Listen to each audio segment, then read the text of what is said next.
This week's movie review is another request from OAW patron Double O Soldier. Salute to you, sir. And if you have a request for a film or television series that you would like to see reviewed here on OAW Entertainment, become a patron of OAW at patreon.com/OAW and select the Blockbuster tier. And with that being said, here's my review of The Other Guys. Let's get it started. Are you not entertained? Are you not entertained? Is this not why you are here?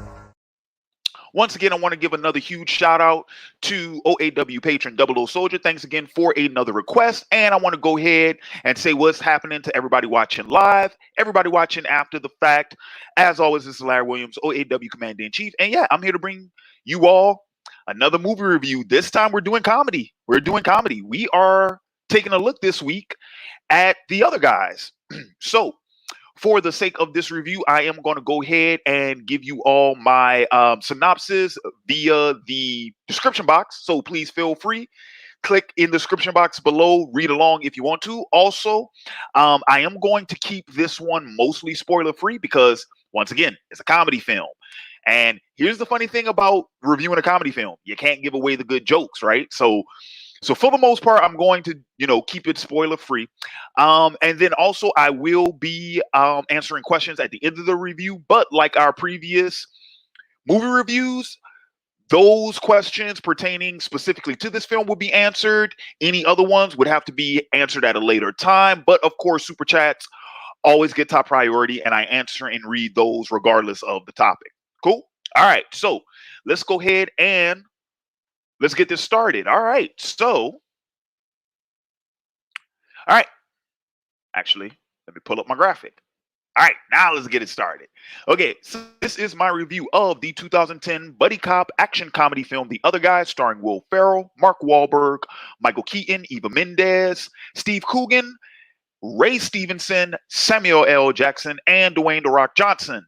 The film was directed by Adam McKay, who co-wrote it alongside Chris Henchy. And a very brief synopsis of the film. New York cops Alan and Terry toil in obscurity as lowly desk jockeys until a big break finally gives them a chance to tackle real police work. And just so you guys know, if you have yet to see the film, it is currently available on Netflix. I actually watched it on Netflix yesterday in preparation for this review. So that's a very brief synopsis of The Other Guys. So let me go into a little bit more detail telling you guys what the setup, conceit, pretty much premise of the film is. So essentially, Will Ferrell and Mark Wahlberg played two cops. Oddly enough, they are NYPD detectives. So keep that in mind because I'm going to bring that back up later in this review. But yeah, they play a couple of detectives that have pretty much just been almost restricted to desk work, right? Like they're the desk work guys. They're the paper pushers, right?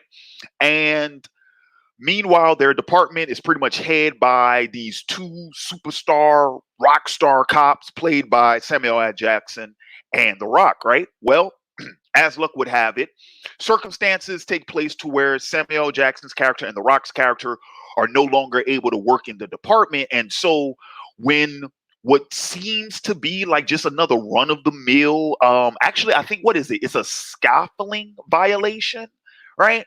So it's like a construction permit violation, something that's so minuscule, something that Ferrell and Wahlberg's characters would probably run across, just so happens to turn out leading into a bigger case. It eventually leads into what they believe is a kidnapping, which then, as the story unravels and whatnot, you find out is actually, yeah, a much bigger case, So essentially, it's their opportunity to go ahead and finally be able to take a case for themselves and to get some recognition and some praise and some hero worship and whatnot to, show the rest of the department that they're not just paper pushers, that they're actually legit cops.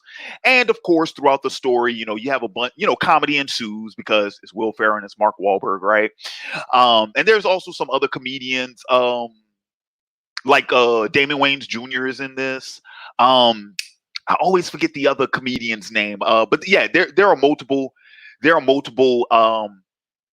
Oh yeah. Okay. Sorry, I was reading the comments. So yeah, there are multiple other comedians in the film and whatnot. But it's all right. It's a Will Ferrell movie, guys. Not only is it a Will Ferrell movie, but it's a Will Ferrell movie co-written and directed by Adam McKay, who has been Will Ferrell's like longtime film collaborator. Because this is the same guy who directed both The Anchormans, Talladega Nights. He was the producer on Land of the Lost, and what was the other one? Yeah, so longtime collaborator with Will Ferrell and whatnot. So I hate to say, all right, so okay, so without giving any much more about the story away, let me just go ahead and start talking about the the writing, the dialogue, and then I'll go ahead and transition into the characters and whatnot. Okay, so like I said, just with the comment that I just mentioned, it is a Will Ferrell, Adam McKay collaboration. So if you've seen any of those movies, for the most part, you kind of know what you're getting yourself into, right? The style of comedy in this one, like the flavor of comedy, I think is more adult than yeah, it's a little bit more adult. It's a little darker, a little more morbid, just because it's cops, right? So you can imagine what cops probably talk about, right? But but it's not anything. I mean, I probably wouldn't watch it with children around, young children. But if you got a juvenile, a 12-year-old, like yeah, they could probably be in the room. Um, yeah, because I'll actually tell you what I appreciate about this movie. It's not very graphic. It's not very vulgar, right? That if anything, I was kind of surprised by that one. That it wasn't overly vulgar. There is a lot of like sexual humor, but nothing like blatantly vulgar. So I was kind of surprised by that too. And even the violence is not that bad because you don't actually get to see anything, right? Like people get shot, but you never see any blood. They don't do any like slow down shots or zoom in with the bullets or anything like that. It's like no, it's like the guns just go off and people just fall. That's it, right? So yeah, so I will say in many respects it's a lot tamer than some other comedy films of this variety, right? And to say that because we're doing the whole like buddy cop parody film, because here's the other thing too. Not only are we parodying buddy cop stories, we're also parodying those buddy cop movies, right? In the same way, like for anybody who ever seen Showtime, right, with Eddie Murphy and Robert De Niro, how that's also a parody on like buddy cop comedy and or buddy cop drama or whatever. So yeah, so we're doing the same thing here. To say that we're dealing with that material, it is a lot tamer. It is a lot tamer. But like I said, it's that same type of comedic film, right? It's that same type of comedic film. Um, so yeah, yeah. So yeah. Like I said, if you're a fan of any one of those films that I mentioned earlier, chances are you'll probably like this one too, right? Okay. So all right, so let's talk a little bit more about the writing, because one of the things I found funny about this film is how like as absurdist as this film is, right? There are multiple things in the movie that are grounded in the real world, and that's what kind of threw me off about it, right? So case in point, right? Okay, I will mention this gag, right?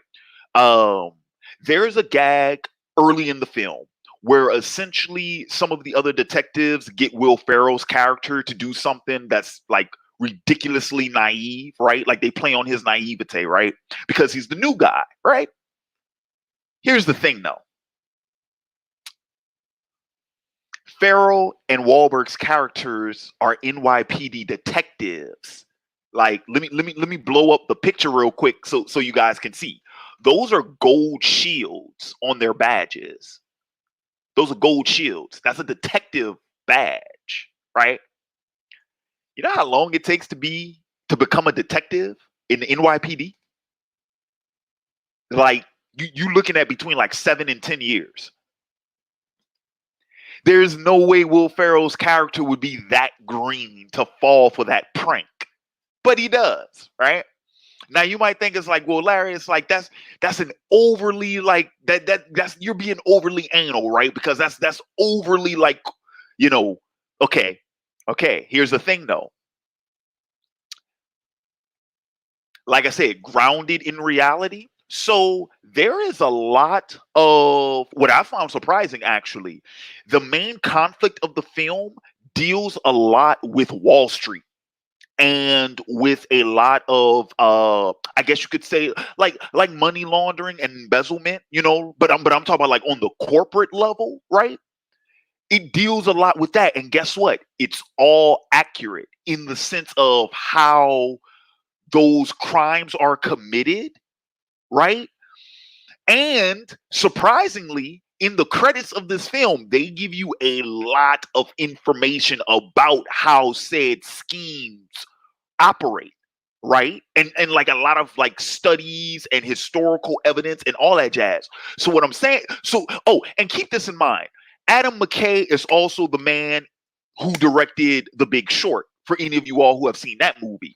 So clearly when it comes to like corporate corruption and financial market manipulation and things of that nature, like that's clearly something that he is passionate about, and it's something that he's done his homework on. He knows what he's talking about, right?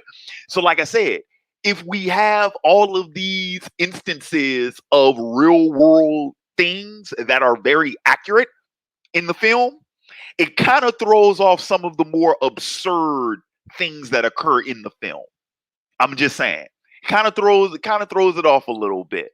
So there are some instances of that, right? There are some, and then even with the action, right? Like you know that I will say, like, I'll be honest with you all, I was kind of impressed by like how big the action actually is in this movie. Like it's borderline Michael Bay level action, right?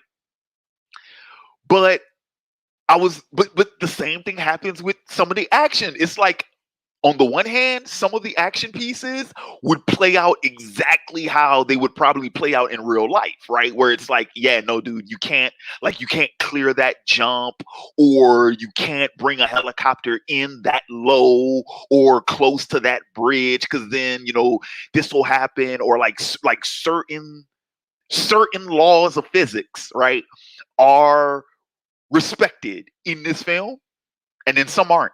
Some are just like, no, like a gun could totally do that. Oh yeah, if that hits that thing, it's gonna explode. Yeah, you could totally flip a car like this, like stuff like that. It's just like, wait a minute, huh? So I don't know. Maybe that was intended. Maybe that's supposed to add to the humor, right? But yeah, there's a handful of instances in this film where it's like that. Nah, that okay, that don't make any sense. Um, okay, so real quick, just finishing up with the story, right?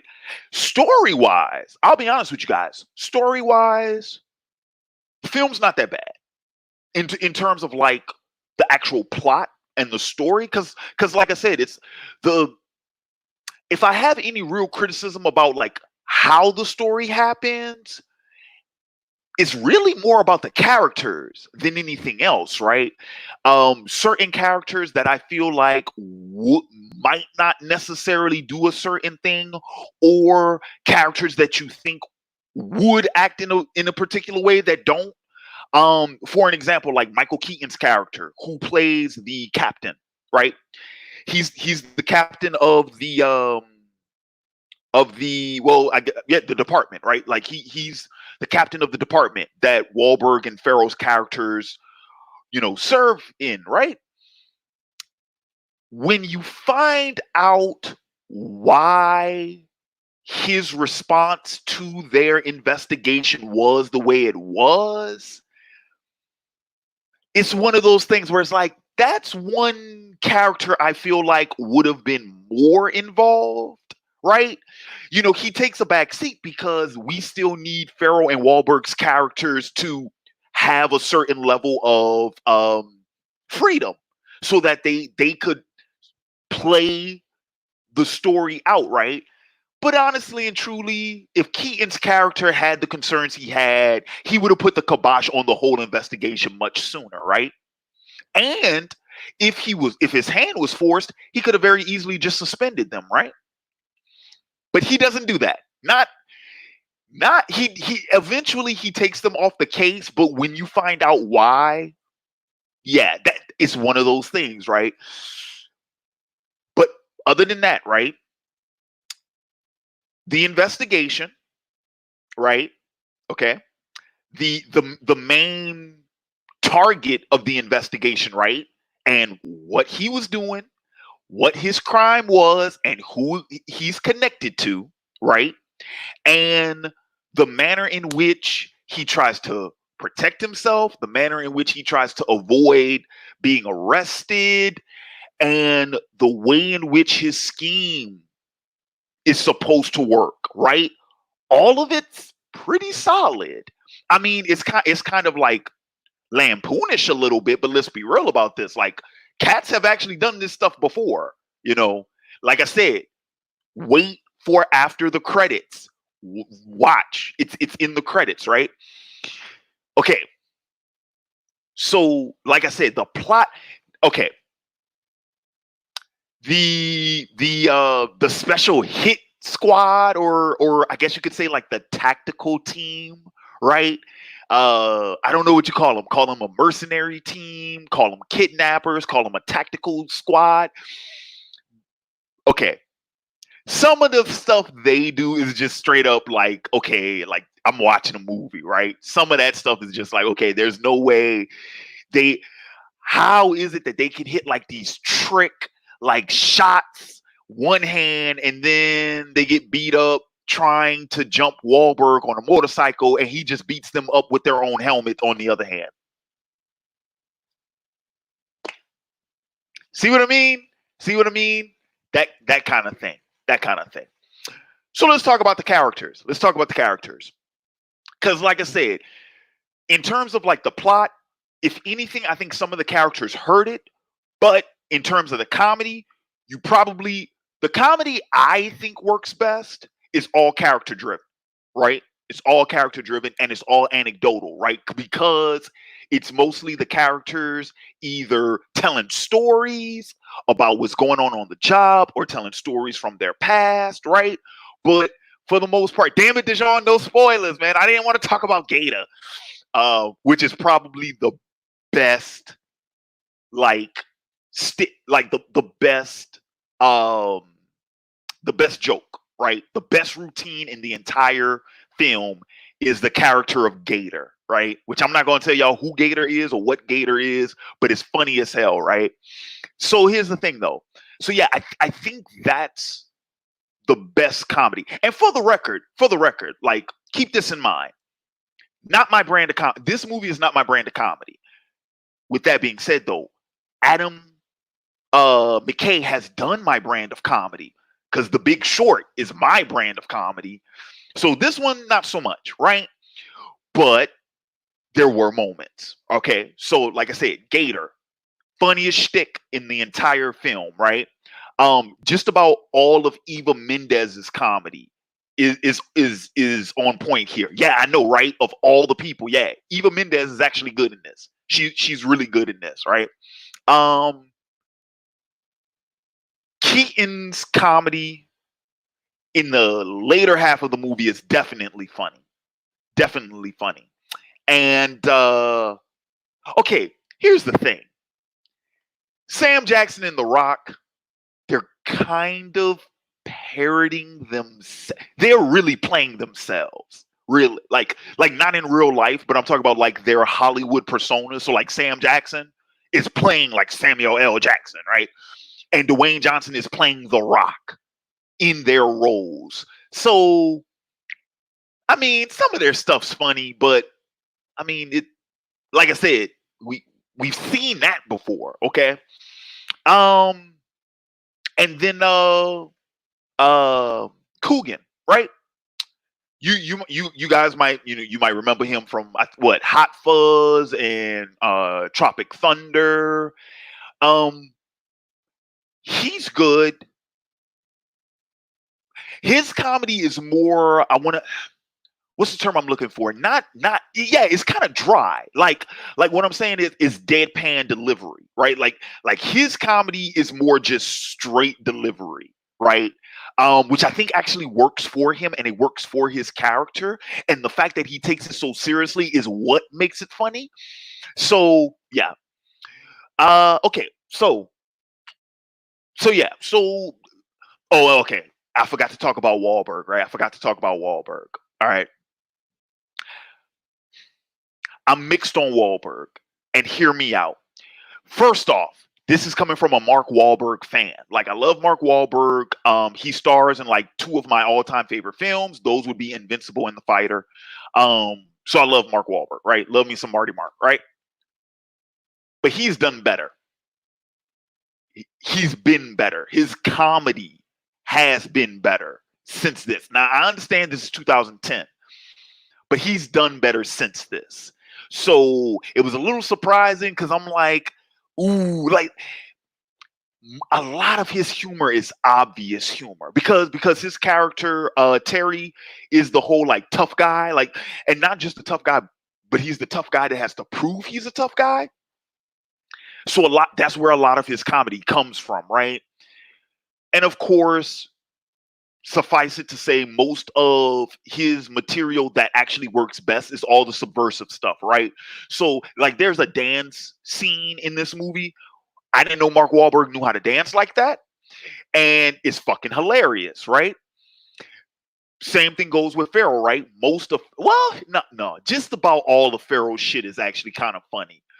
The funniest stuff is the subversive stuff. It's the stuff where he's out of character, or it's the circumstances that you would not expect to apply to his character.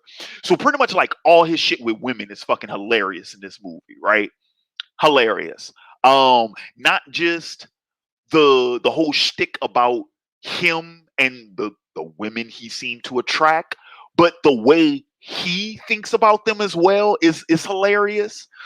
And yeah, and it has to deal with that whole like obliviousness, right? Like Farrell's character, Farrell does a really good job with that, you know.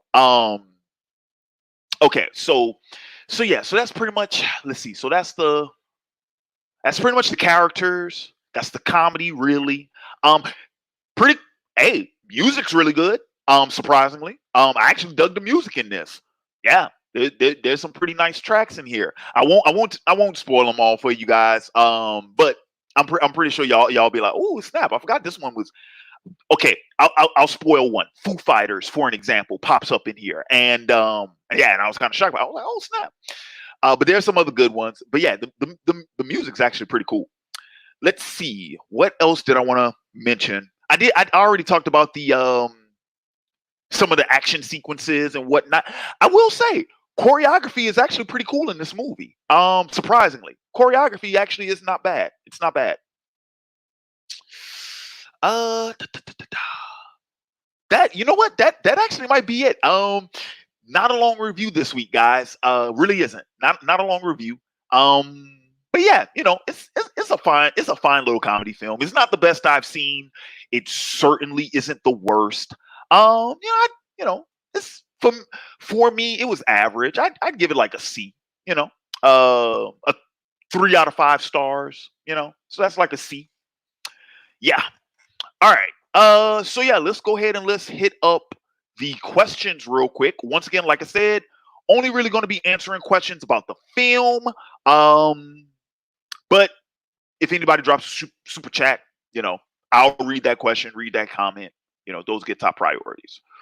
All right. So let us see. Let us see what we got. So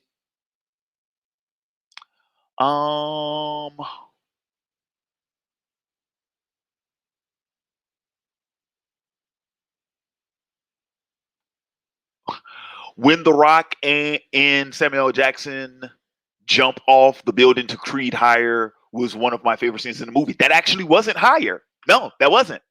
That was the Foo Fighters song, My Hero by Foo Fighters. That was the song. Misty 306, how's it going? Let's see. Jen is still one of my favorite films.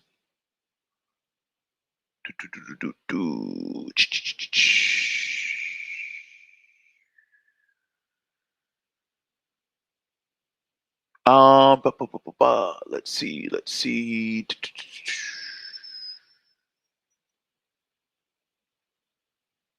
Did wait a minute. Hold up, I skipped one. It said, did he talk about the desk pop? I did. Okay, I did talk about the desk pop, but I didn't specifically mention it as the desk pop. But that was the prank that I mentioned earlier in the review that I said like it was kind of unbelievable, just because I don't think Ferrell's character would have been that naive to fall for it. But I did mention that scene.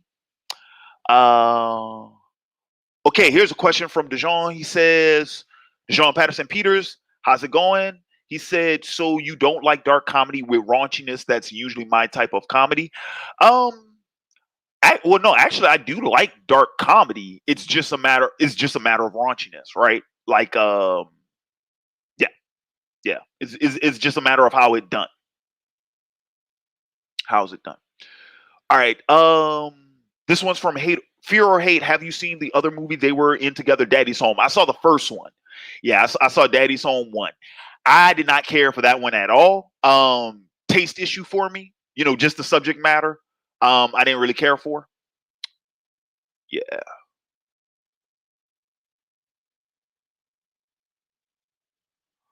Oh, okay, I got to read this one. Missy 306 says, this is my brother's favorite Will Ferrell movie. It's definitely better than whatever that NASCAR movie is. That's Talladega Nights, The Ballad of Ricky Bobby. And what's funny about that is actually my favorite Will Ferrell movie. It's Talladega Nights. I love Talladega Nights. I love Ricky Bobby, man.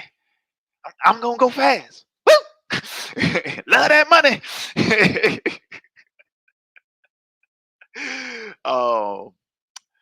Here's one from Nexion. Love this movie. All right. Let's see. And I'm going to throw up Janice's comment as well. This is one of my favorite movies.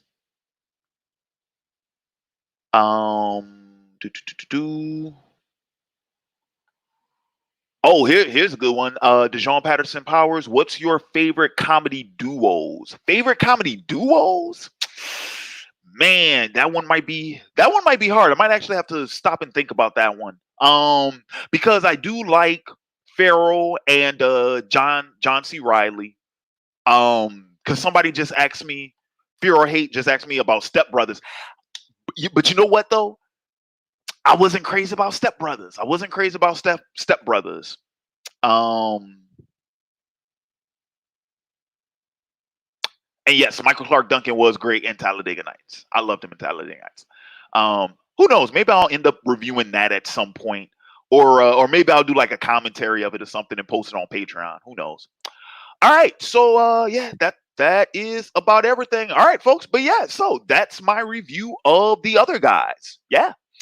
And once again, I want to take this opportunity to go ahead and give another shout out to my man, OAW patron, 00 Soldier. Thanks again for being a patron, for supporting the channel, and for another movie review request. And once again, hey guys, y'all got a movie, TV show? Hang on a sec. All right, got it. Here we go. So yeah, guys, if y'all got a movie, TV show, hell, even an anime that you guys want to see me review right here on the channel, like I said, become a patron. Patreon.com/OAW and select the tier for the video you would like to request. All right, so what is coming down the pipe for me? All right, so yeah, so I got to do my closing. All right, so what's coming down the pipe for me? Let's see. So we are going to have Batman Telltale, season 2, The Enemy Within. We're going to have another one of those gameplays out tomorrow. My latest Ultimate Ninja Storm 4 Twitch stream. The first part of that will be up this week. And then currently I am planning a top 5 for Friday. If the top 5 does not happen on Friday, then it'll be the discussion of the week, which was selected by you all during the last monthly Q&A, the Super Chat Sweepstakes, which, for the record, let me go ahead and take this opportunity to thank everybody who tuned in live and after the fact for that Q&A. That was a massive success. The views have been great. Of course, the Super Chat goals for that stream, we devastated them. I'm talking about like blew straight through them. The interaction was great. I had guests in for that one. Patrons came through for that one. That was a great show, man. That was a really, really, really good show. So I'm definitely looking forward to next month's one. But so that's what's coming up with from me later this week. About Twitch, real quick about Twitch. Still trying to figure out what happened with, if for any of you all who were checking out the Twitch stream on Saturday, ran into a technical snafu which ended up cutting out the stream later that night, and I tried twice to restream and I kept running into the same issue. So I'm trying to see if I can get that resolved. Who knows? I might have to maybe do like a little makeshift stream where parts of it will be, parts of it will stream. And then some parts you'll be able to see, some parts you won't. I don't know how that's really going to work out. It's a mess. But anywho, all right. But that's what's going on with that. I'm trying to get that fixed for the next stream. So that's going to do it for me here tonight. Once again, I want to thank everybody watching live. Thanks everybody for watching after the fact. As always, like, comment, share, subscribe. Follow me on social media, Facebook.com/OAW Entertainment, Twitter.com/OAWENTMT, Twitch.tv/OAW_entertainment, and at last but certainly not, Patreon.com/OAW, right? And then last but certainly not least, right here, YouTube.com/OAW Entertainment. This has been Larry Williams, OAW Commander-in-Chief, signing off. And until next time, peace. Are you not entertained? Are you not entertained? Is this not why you are here?